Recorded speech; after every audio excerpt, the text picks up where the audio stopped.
नमस्कार दोस्तों, तो कैसे हैं आप सब? दोस्तों आज हम जानने वाले हैं शुक्ल युगीन आलोचना।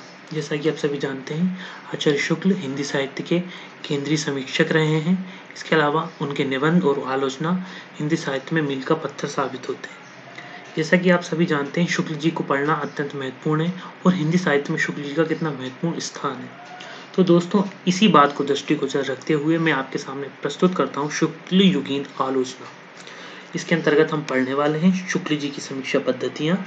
शुक्ल जी की समीक्षा पद्धति के अंतर्गत सैद्धांतिक समीक्षाएं और व्यवहारिक आलोचना। इसके अलावा हम बात करेंगे शुक्ल जी की रसवादी दृष्टि की भी। शुक्ल जी की जो रसवादी दृष्टि है वो लोक मंगलवाद को केंद्र में भी रखती है। साथ साथ रस के साथ साथ लोक मंगलवाद का जो सुंदर समन्वय शुक्ल जी ने किया है, उसकी अत्यंत महत्वपूर्ण उपलब्धियां हम इस लेक्चर में जानने वाले हैं। तो दोस्तों शुक्ल युगीन आलोचना में शुक्ल जी के अलावा बाबू गुलाब राय, बाबू श्याम सुंदर दास भी समीक्षा पद्धति में आलोचना करने में सक्रिय रहे हैं। इसके अलावा लक्ष्मी नारायण सुधांशु, विश्वनाथ प्रसाद मिश्र भी इसी काल के अन्य आलोचक हैं, जैसा कि आप देख सकते हैं। अब हम बात करने वाले हैं दोस्तों आचार्य शुक्ल की समीक्षा पद्धति के बारे में। तो दोस्तों आचार्य शुक्ल की जो समीक्षा पद्धति है वो काफी ज्यादा संश्लिष्ट है। दोस्तों यहाँ पर संश्लिष्ट का अर्थ मैं आपको बता देता हूँ। दोस्तों संश्लिष्ट का अर्थ होता है अनेक चीजों को एक करके देखना। दरअसल दोस्तों ये शब्द विश्लेषित का अपोजिट यानी कि विपरीत शब्द है। दोस्तों विश्लेषित शब्द का अर्थ होता है एक को अनेक रूपों में देखना, जबकि आचार्य शुक्ल ने जिस समय अपनी समीक्षा पद्धति में जिस शब्द का प्रयोग किया है वो संश्लिष्ट है। दरअसल संश्लिष्ट में जो लेखक होता है वे अनेक समीक्षा पद्धतियों और विचारों को एक करके अपने जो रचना है वे करता है। इसके अलावा उन्होंने सैद्धांतिक और व्यावहारिक समीक्षाओं में भी इसी का प्रयोग किया है। तो दोस्तों आइए जानते हैं शुक्ल जी की सैद्धांतिक समीक्षा। दोस्तों शुक्ल जी की आलोचना दृष्टि जिस प्रविधि पर आधारित है वो दरअसल तार्किक है, विश्लेषणात्मक है और निगमनात्मक भी है। जैसा कि आप जानते हैं कि तार्किक, विश्लेषणात्मक, निगमनात्मक दृष्टि का शुक्ल जी ने प्रयोग किया है। दोस्तों बात यह है कि शुक्ल जी का जो आलोचना पद्धति है वे पश्चिमी दार्शनिक तेन के प्रभाव पर आधारित है। दोस्तों तेन एक पश्चिमी दार्शनिक था। ये प्रत्यक्षवाद या विधेयवाद का प्रभावी समर्थक था। तेन का काफी हद तक शुक्ल जी पर प्रभाव रहा है। दोस्तों तेन ने जो अपने प्रत्यक्षवाद का सिद्धांत दिया, उस सिद्धांत के अंतर्गत जो रचना का मूल्यांकन करा वे तीन चीजों पर विशेष रूप से उल्लेखनीय रहा। दोस्तों ये तीन चीजें थी, जैसा कि आप देख सकते हैं स्लाइड पर, जाति, वातावरण और क्षण। दोस्तों यहाँ पर जाति का जो अभिप्राय है वे संपूर्ण समाज से है। दोस्तों जिस समय संपूर्ण समाज और मानव की मनोवृत्तियां जिस प्रकार उनका लागू होना सिद्ध होता है, उन्हीं के आधार पर कवि रचना करता है या साहित्यकार रचना करता है। इसके अलावा उस समय का वातावरण तथा तत्कालीन क्षण का अर्थ है दोस्तों क्षण का अर्थ है रचना के समय से, यानी कि लेखक ने जिस समय रचना की उस समय का जो वातावरण है वो काफी अधिक महत्वपूर्ण माना जाता है। एक अन्य बात यह है दोस्तों कि जो शुक्ल जी का जो दृष्टिकोण है इनकी समीक्षा करने का, वे रसवाद और लोक मंगलवाद पर आधारित है। जैसा कि आप जानते हैं कि रसवादी दृष्टि जो कि सबसे पहले आचार्य विश्वनाथ ने दी थी, इसके अलावा आचार्य जगन्नाथ तक वे दृष्टि चलती रही। किंतु जगन्नाथ ने क्या किया, उस दृष्टि का रसवाद पर तो निर्भर बनाया उस दृष्टि को, लेकिन लोक मंगलवाद से कतई दूर हो गए वो। लेकिन आचार्य शुक्ल ने क्या किया, पुनः इसे लोक मंगलवाद से जोड़ा और रस विवेचन में साधारणीकरण के सिद्धांत को भी अत्यधिक महत्व दिया। दोस्तों साधारणीकरण की व्याख्या में शुक्ल जी ने एक नई अवधारणा रसात्मकता की मध्यम कोटि का भी जिक्र किया, जिसे आगे चलकर डॉक्टर नगेन जैसे समीक्षकों ने इसको और भी अधिक विश्लेषित किया। आइए जानते हैं दोस्तों शुक्ल जी की सैद्धांतिक समीक्षा के कुछ नए प्रतिमान। दोस्तों शुक्ल जी ने कविता को, जो सबसे पहली बात तो यह है कि कविता को भावयोग माना। उन्होंने कहा कि कवि का दायित्व है कि कविता को भावयोग बनाए। वे कहते हैं कि कवि बुद्धि प्रेरित नहीं होना चाहिए और कविता का उद्देश्य भाव पूर्ण होना चाहिए। वे कविता को ज्ञान योग तथा कर्मयोग के समकक्ष मानते हैं। अपने कविता क्या है निबंध में भी वे इसे काफी अच्छे से स्पष्ट करते हैं। उसकी भूमिका को आप देख सकते हैं यदि आप पढ़ना चाहते हैं। दूसरी बात यह है कि कविता या साहित्य का प्रयोजन व्यक्ति की संकीर्ण भावनाओं या भावनाओं को समष्टि भावनाओं में लीन करना है। दोस्तों बात यह है कि शुक्ल जी कहना चाहते हैं कि जो व्यक्ति है उसकी जो संकीर्ण भावना है उन भावनाओं को समष्टि भावनाओं में लीन करना ही कवि का दायित्व होता है या कविता का भी दायित्व होता है, ताकि व्यक्ति में पृथकत्व की अनुभूति ना रहे, ताकि व्यक्ति समाज से ना कटा रहे, समाज से जुड़ा रहे वो व्यक्ति। तीसरी बात है प्रबंध काव्य का महत्व मुक्तक काव्य से अधिक माना। दोस्तों ऐसा कहा जाता है कि जो रचना स्वयं बंधी नहीं होगी वे समाज को कैसे बांध पाएगी। इसका अर्थ है कि प्रबंध काव्य अत्यंत महत्वपूर्ण है क्योंकि प्रबंध काव्य स्वयं बंधा होता है अतः समाज को बांधने में काफी अधिक महत्वपूर्ण भूमिका निभाता है। यही कारण है कि शुक्ल जी प्रबंध काव्य को मुक्तक काव्य से अधिक महत्वपूर्ण मानते हैं। इसके अलावा शुक्ल जी रस योजना और लोक मंगल की दृष्टि से प्रबंध काव्य में बेहतर संभावनाओं की तलाश करते हैं। अगली बात दोस्तों चौथा पॉइंट ये कहता है कि बिंबों को अत्यधिक महत्व दिया उन्होंने। दोस्तों शुक्ल जी मानते हैं कि बिंब अत्यधिक महत्वपूर्ण है काव्य में। काव्यों में बिंबों के बिना जो है वे पाठक बोरियत महसूस करता है, बिंबों का होना अत्यंत आवश्यक है। फिर कहते हैं कि कविता में अर्थ ग्रहण ही पर्याप्त नहीं होता, बिंब ग्रहण भी अपेक्षित होता है। दोस्तों शुक्ल जी की ये धारणा है कि वे काव्य को रहस्यवाद और प्रतीकवाद से दूर रखना चाहते हैं। वे स्पष्ट करते हैं कि प्रतीकवाद और रहस्यवाद जैसी प्रवृत्तियां काव्य को बोझिल बना देती हैं। वे काव्य स्पष्ट नहीं रह जाता इसलिए वे ऐसे कवियों का भी विरोध करते हैं जो प्रतीकवाद और रहस्यवाद को लेकर चलते हैं। दोस्तों शुक्ल जी उक्ति वैचित्र के संबंध में भी काफी अच्छा मत रखते हैं। वे भाव प्रेरित वक्रता को अत्यधिक महत्व देते हैं। वे कहते हैं कि भाव प्रेरित वक्रता वाला कवि काफी श्रेष्ठ होता है, जबकि ऐसी वक्रता या ऐसा टेढ़ा कथन, दोस्तों वक्रता का अर्थ होता है टेढ़ा कथन, तो वे यही कहते हैं कि जो बुद्धि प्रेरित वक्रता है वे बेकार होती है, वे अच्छी नहीं होती है।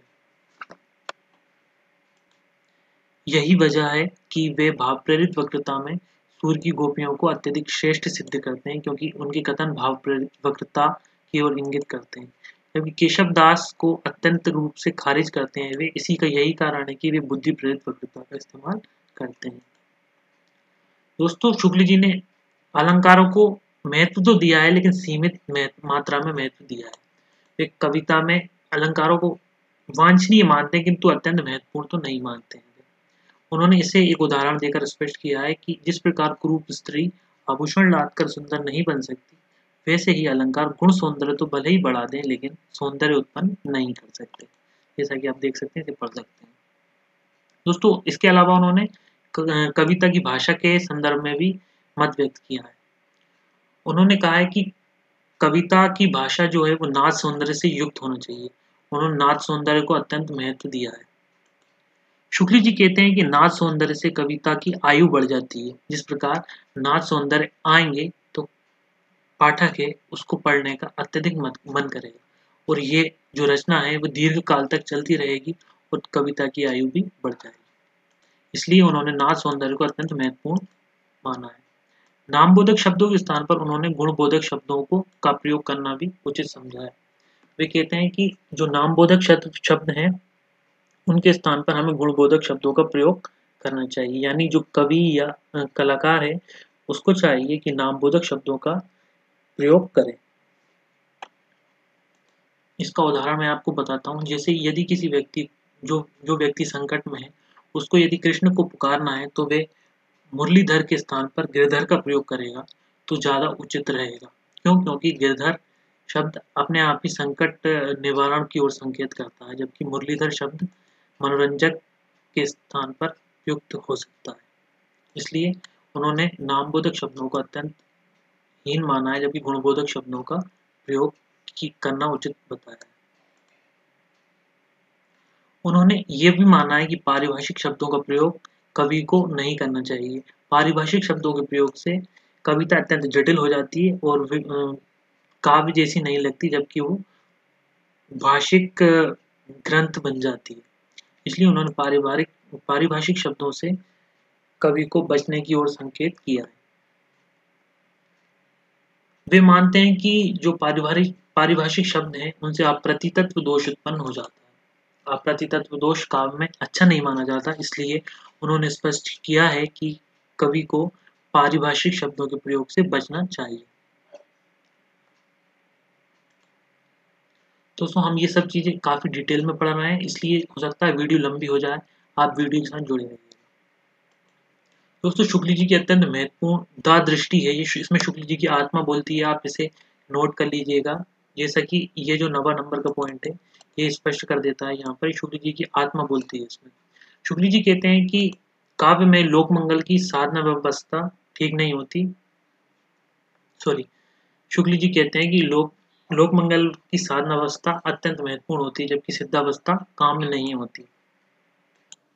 वे कहते हैं काव्य वही महत्वपूर्ण है जो लोक मंगल की साधना कर सके, यानी कि जो संसार में लोक कर्तव्यों को उचित रूप से निभा सके, वही कवि श्रेष्ठ सिद्ध है। यही कारण है कि आचार्य शुक्ल ने तुलसीदास की अत्यंत प्रशंसा की है और उन्हें अपना आराध्य कवि भी सिद्ध किया है। उनकी काव्य दृष्टि अत्यंत लोक मंगल की साधनावस्था से जो है वो प्रचुर है। इसके अलावा उन्होंने सिद्धावस्था को काम में नहीं माना। वे मानते हैं कि लोक मंगल की सिद्धावस्था वाला काव्य अत्यंत श्रेष्ठ नहीं है, क्योंकि उसमें लोक मंगल की साधना नहीं होती है। यही कारण है कि उन्होंने तुलसी को लोक मंगल की साधनावस्था का, जबकि सूरदास को लोक मंगल की सिद्धावस्था का कवि माना है। अगली बात यह है कि गद्य साहित्य के संदर्भ में उन्होंने कहा है कि निबंध जो है सबसे श्रेष्ठ विधा है। इसको उन्होंने एकदम पारिभाषिक शब्द में स्पष्ट किया है कि यदि गद्य कवियों की कसौटी है तो निबंध गद्य की कसौटी है। भाषा की पूर्ण रूपेण शक्ति का विकास निबंधों में ही संभव है। यही कारण है कि उन्होंने निबंध को अत्यंत श्रेष्ठ सिद्ध किया है। ये बात अलग है कि कुछ आलोचक उन्हें ये निबंध दृष्टि को व्यक्तिगत आलोचना करते हैं। वे कहते हैं कि शुक्ल जी की निबंध दृष्टि व्यक्तिनिष्ठ है, जबकि शुक्ल जी विचारात्मक निबंध करते हैं। इस वजह से ये अपनी रुचियों को केंद्र में स्थापित करने का प्रयास है। तो दोस्तों ये सभी शुक्ल जी की सैद्धांतिक समीक्षाएं या सैद्धांतिक प्रतिमान है। इन्हीं प्रतिमानों को दिमाग में रखकर शुक्ल जी ने अपनी व्यवहारिक आलोचनाएं बनाई है। उनकी व्यवहारिक आलोचनाओं को आइए चले जानते हैं। दोस्तों व्यवहारिक आलोचनाओं में शुक्ल जी ने कई रचनाएं की हैं, जैसे कि जायसी ग्रंथावली की भूमिका, भ्रमर गीत, गोस्वामी तुलसीदास और हिंदी साहित्य का इतिहास। ये सभी रचनाएं जो आचार्य शुक्ल ने की हैं। इसके अलावा कुछ निबंध भी हैं, जैसे कि कविता क्या है, श्रद्धा भक्ति, चिंतामणि। ये सभी काफी महत्वपूर्ण संकलन है शुक्ल जी की। दोस्तों शुक्ल जी की जो व्यवहारिक आलोचना है वे कुछ इस प्रकार है। पहली बात यह है कि उन्होंने आदिकालीन सिद्धनाथ साहित्य को साहित्य के क्षेत्र से बाहर कर दिया। दोस्तों दरअसल शुक्ल जी मानते हैं कि जो आदिकालीन सिद्धनाथ साहित्य है वे सांप्रदायिक मान्यताओं का प्रचार मात्र था, उसे साहित्य कहना ठीक नहीं रहेगा। यही कारण है कि शुक्ल जी ने आदिकालीन सिद्धनाथ साहित्य को साहित्य के क्षेत्र से बाहर कर दिया। आगे चलकर ये बात अलग है कि द्विवेदी जी ने इस मत का खंडन किया और सिद्धनाथ साहित्य को भी साहित्य माना, किंतु उन्होंने ये सिद्धनाथ साहित्य को हिंदी का साहित्य नहीं माना, लेकिन साहित्य तो माना ही। दोस्तों शुक्ल जी ने विद्यापति की कठोर आलोचना की और उनकी समीक्षा करते हुए उन्होंने ये बात अत्यंत स्पष्ट और उद्बोधन पूर्वक कही है कि आध्यात्मिक रंग के चश्मे आजकल काफी सस्ते हो गए हैं। इन्हें चढ़ाकर कुछ आलोचक जैसे विद्यापति के पदों को भक्ति के पद बताते हैं, जबकि विद्यापति के पद घोर श्रृंगार के पद हैं, जैसे कि जयदेव के पद।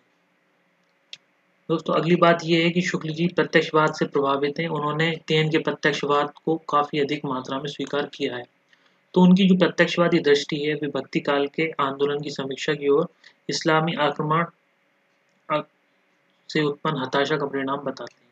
दरअसल वे कहते हैं कि जो भक्तिकालीन भक्ति उभरी है उसमें इस्लामी आक्रमण का काफी अधिक प्रभाव है, क्योंकि जो जाति अपने पौरुष और हताश से निराश थी और भगवान की भक्ति में ही रम सकी।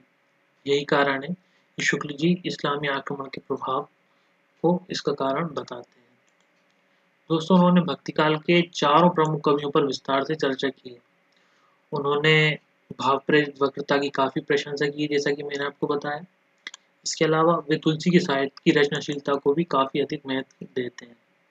वे जायसी के सर्ववादी रहस्यवाद की भी काफी प्रशंसा करते हैं और इसके अलावा वे अलंकार प्रियता और लोक मंगल की सिद्धावस्था की आलोचना करते हैं। वे कहते हैं काव्य में अलंकार इतना अधिक ठीक नहीं और लोक मंगल की सिद्धावस्था की भी वे आलोचना करते हैं।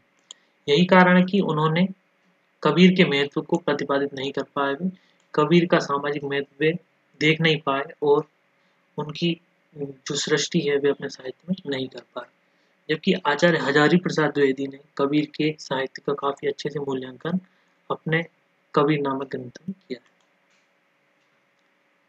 दोस्तों, शुक्ल जी ने रीतिकालीन कवियों में केशवदास की उक्ति वैचित्र और बिहारी की आलोचना की है। वे कहते हैं केशवदास का उक्ति वैचित्र ठीक नहीं, वे बुद्धि प्रेरित वक्रता से प्रभावित है। इसके अलावा उन्होंने बिहारी की जीवन दृष्टि की भी आलोचना की है। दोस्तों, उन्होंने घनानंद की संवेदन क्षमता और भाषा क्षमता की काफी हद तक प्रशंसा की है। उनकी सैद्धांतिक समीक्षा दृष्टि के अंतर्गत वे भारतेंदु और उनके मंडल के सामाजिक साहित्य योगदान की प्रशंसा की। यही कारण है वे अपनी व्यवहारिक आलोचना में इनकी काफी प्रशंसा करते हैं। वे द्वैधी युगीन स्वच्छंदतावादी काव्यधारा से भी अत्यंत प्रशंसित हैं। उन्होंने महावीर प्रसाद द्विवेदी की प्रशंसा की है। वे महावीर प्रसाद द्विवेदी के भाषा अनुशासन इत्यादि को काफी महत्व देते हैं। तो यह तो रही आचार्य शुक्ल की आलोचना पद्धतियां, उनका व्यवहारिक और सैद्धांतिक आलोचना। दोस्तों, शुक्ल जी की आलोचना पद्धति की कुछ कमियां भी हैं जो मैं आपको बता देता हूँ। तो आचार्य शुक्ल ने प्रबंध काव्य को अत्यधिक महत्व दिया। यही कारण है कि मुक्त काव्य को महत्व नहीं दे पाए वे, क्योंकि उनकी दृष्टि में प्रबंध काव्य अत्यधिक महत्वपूर्ण था। इसी कारण वे मुक्त काव्य को महत्वपूर्ण नहीं मान सके और इसी वजह से वे कबीर और सूर्य को इतना अधिक महत्व नहीं दे पाए जितना तुलसी और जायसी को दिया। ठीक है। दूसरी बात यह है कि उन्होंने पारंपरिक आभिजात संस्कारों से मुक्त नहीं हो सके वे। इस वजह से उन्होंने कबीर के काव्य में वे मानता नहीं दिख सकी जो बाद में द्विवेदी जी देख पाए।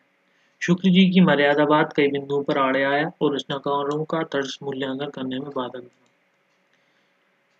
दोस्तों, शुक्ल जी ने रसात्मकता की मध्यम कोटि की अवधारणा से साधारणीकरण की समस्या सुलझाने का जो प्रयास किया वे अपर्याप्त था। यही कारण है कि इसका समाधान, जैसा कि मैंने आपको बताया, डॉक्टर नगेन ने यह कहकर दिया कि साधारणीकरण कवि की अनुभूति का होता है।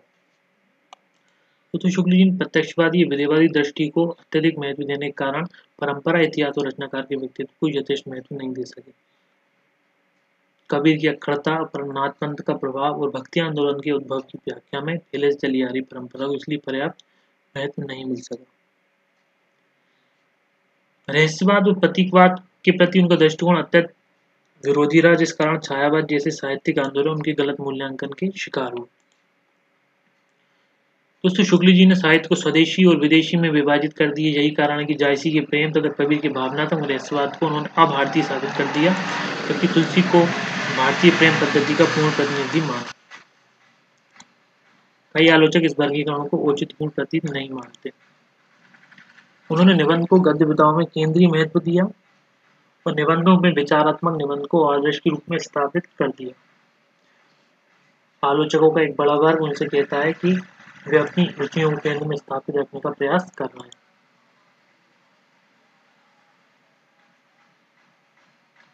दोस्तों, शुक्ल जी की अगली कमी कि वे अपने समकालीन साहित्य से कट गए। यही कारण है कि वे प्रेमचंद जैसे लेखकों को अत्यंत महत्वपूर्ण नहीं मानते।